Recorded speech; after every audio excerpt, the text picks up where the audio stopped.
Over this past NASCAR season, there have been dozens of races run, nearly 100 on the year, and there's been some really good ones and some really bad ones. And today I want to be really positive on it and look at the 10 best races in my opinion from this past season. Now, some that you may really like may not be on here. That's just how it is, my opinion, so let's jump into it and see which ones I chose. At number 10, I have the truck race from Homestead, and usually I would probably pick a race from the top two series at Homestead to be on this list, but I gotta say that I think this is one of the most underrated gems of 2025. The race between Chastain, Larson, Riggs, Heim, and all of the best in that race, some cup guys, some truck regulars, was a great mix, in my opinion, that we really don't see too often through the season. A lot of times either the cup guy dominates or Heim dominated.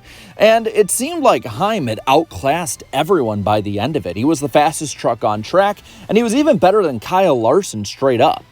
That is until his truck let him down, and that's what ended up losing him the race. To me, it was the most complete race of the Truck Series season, and it deserves to be on this list. We'll stick in the lower series for number 9 with the Xfinity Series race in Mexico City. The first time in years that any NASCAR series, let alone the Xfinity Series, had raced here. And it started out as a race in the hands of Ty Gibbs, as well as Connor Zilisch. But you could definitely tell there were a lot of movement through the pack of different competitors. And after some major carnage, the race would fall into the hands of Daniel Suarez, who would end up beating Taylor Gray at the end, getting an emotional win at his hometown or home country racetrack at that. And you add to that he had crashed earlier in the weekend, had to go to a backup car with a matte black finish, and ended up coming from the rear of the field, last to first, to win this race. In 8th is the Fall Kansas race. Now, usually I am at this race, and I really had a lot of FOMO with everything that happened in it. After a race in the spring that not many were thrilled about, that was dominated by Kyle Larson, and while it was better than a lot of races, was not the greatest Kansas race of this era, to say the least. This one was back to normal.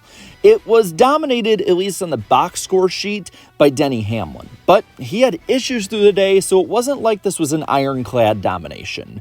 And it was far from dull, as you saw the leaderboard shift all day long, with a heavyweight fight up front between Hendrick Motorsports and Joe Gibbs Racing, and then you added in guys like Logano and also Bubba Wallace into the picture a little bit here and there.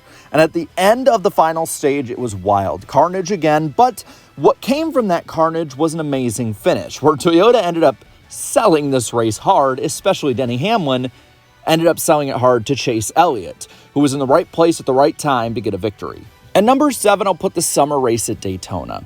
Now, everyone will look at this as the cutoff race to get into the playoffs, and I think that had a lot to do with a lot of the drama, but you could remove that fully, and this race was full of drama as well. Yes, you did have some pretty major accidents when it came to the playoff picture down into the early parts of stage 1, but when you looked at the calamity in the opening stage, it opened the door for what we have found out to be the next gen's calling card at these tracks, smaller packs to draft in. There were no major incidents really after stage 1 either, and with it, you saw a lot better racing with guys moving through the pack. You saw the last 8 laps with a legit great run, huge runs, and guys coming from the back of the pack, including race winner Ryan Blaney, who ended up beating Suarez, Haley, and Custer in a hell of a great finish at the end of this race. Gives me a lot of hope for next year, even though the summer race, in all honesty, has been better than the Daytona 500 for years.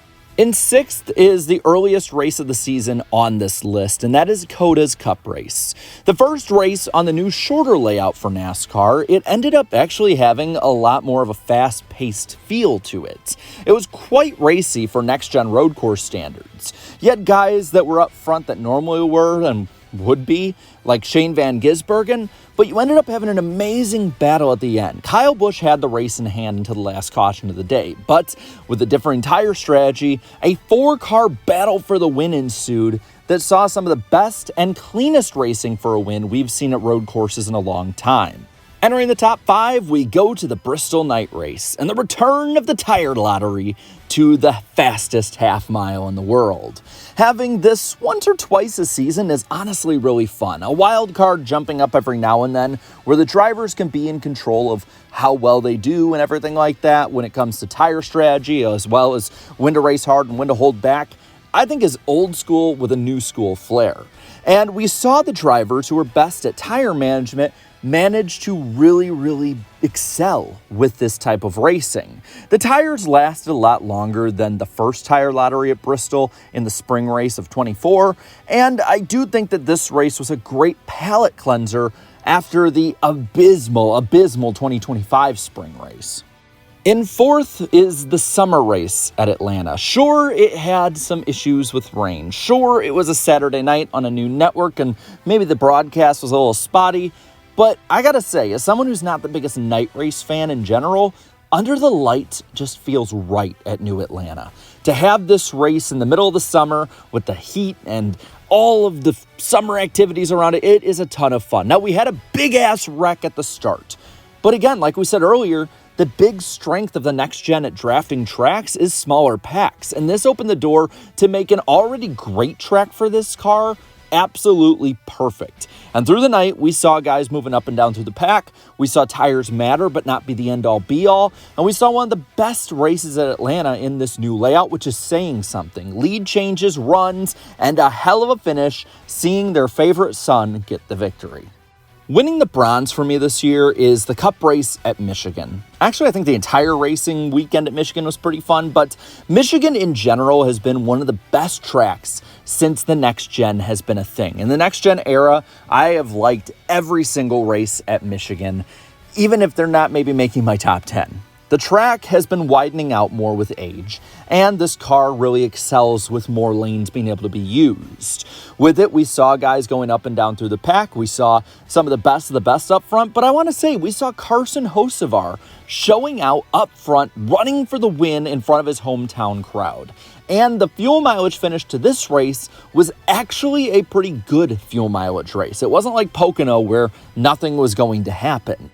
Winning the silver, just coming up short of the victory, is the Xfinity Series race in the fall at Las Vegas Motor Speedway.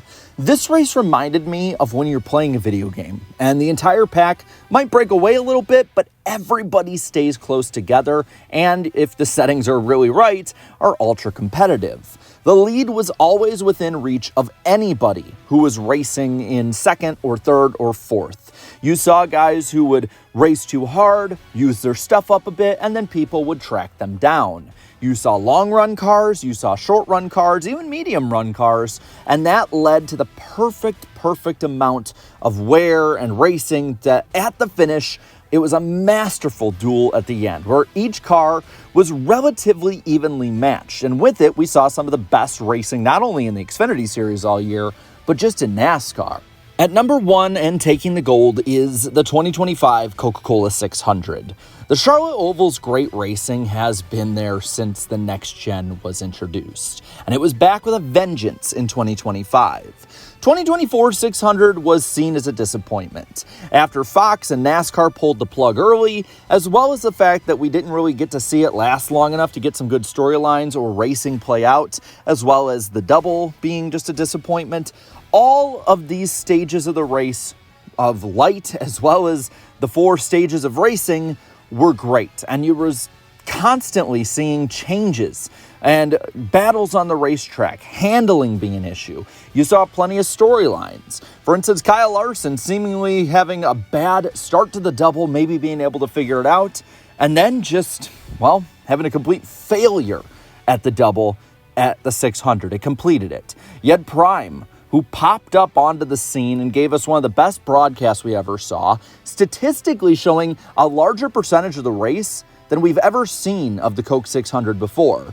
You saw guys like Carson Hocevar break out, but I think that the big star attraction of this race, the big thing we're all going to remember, is the duel at the end, with a dominant William Byron being run down and passed by the eventual winner Ross Chastain, as well as Denny Hamlin being up there, all battling through lap traffic. It was the perfect encapsulation of everything we love about the Coca-Cola 600, and I think it could be the best race of 2026 as well. So there you have it. Those are my 10 favorite races of 2025. Now, I know a lot of you probably disagree or want different ones moved in different places, so sound off in the comments below. What were your favorite races of this past year? And what do you think of my list? Let me know all that in the comments below. While you're at it, leave a like in this video, share this video, and subscribe to this channel for more great and fun NASCAR content. Thank you so much to all my channel members for your continued support. And until next time, have a good one.